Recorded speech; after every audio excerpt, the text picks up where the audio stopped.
প্রধানমন্ত্রী তারেক রহমানকে জাপান সফরের আমন্ত্রণ জানিয়েছেন জাপানের প্রধানমন্ত্রী সানায়ে তাকাইচি।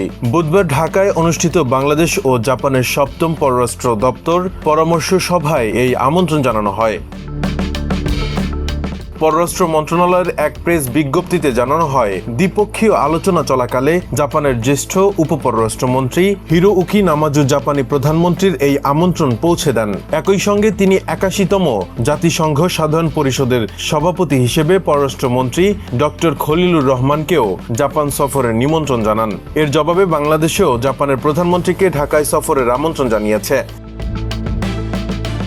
দীর্ঘদিনের কৌশলগত অংশীদার জাপান বাংলাদেশের সঙ্গে দ্বিপক্ষীয় সম্পর্ক আরও জোরদার করার অঙ্গীকার পুনর্ব্যক্ত করেছে। বৈঠকে ঢাকার টোকিওর অফিসিয়াল সিকিউরিটি অ্যাসিস্ট্যান্স কাঠামোর আওতায় নিজেদের প্রয়োজন অনুযায়ী সামরিক সরঞ্জাম পাওয়ার সুযোগ চেয়েছে। সম্প্রতি এই কাঠামোর অধীনে বাংলাদেশ নৌবাহিনীকে ৫টি টহল নৌকা দিয়েছে জাপান।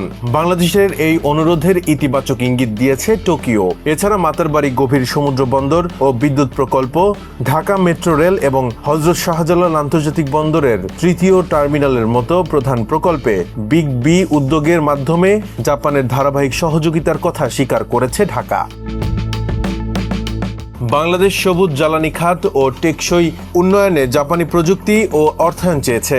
তবে জাপানি ঋণের উচ্চ সুদের হার নিয়ে উদ্বেগ প্রকাশ করেছে ঢাকা। জবাবে জাপানি প্রতিনিধি দল স্বীকার করে যে ঋণের সুদের হার তুলনামূলক বেশি। তবে তারা স্পষ্ট করে যে এটি নির্দিষ্ট করে কেবল বাংলাদেশের জন্য নয়, বরং সব দেশের জন্য সাধারণভাবে প্রযোজ্য।